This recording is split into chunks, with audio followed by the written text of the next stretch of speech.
Enough for part 6. I believe that back in the 70s, you had the Motown producers with the Motown promotion machine.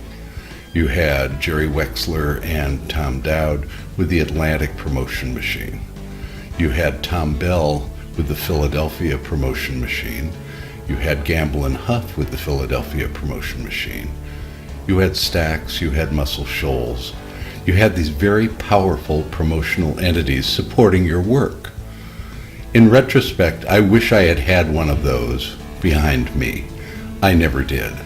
The producer I most admire is David Foster, who has had hits on many, many labels. I was lucky enough to have hits on 7 different labels, none of which had promotion machines.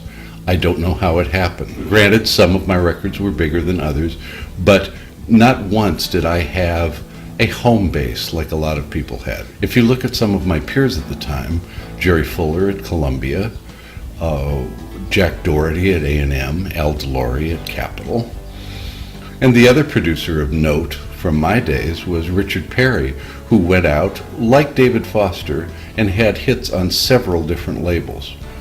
This is just remarkable. If you take David Foster and Richard Perry and you look at the hits they had on the different labels that they produced them for, it's a real testimony to their abilities. I know that when I went into the studio, there was a good chance that what I came out with would be promoted, which was an assurance I never had over the 18 years that I worked in the record business.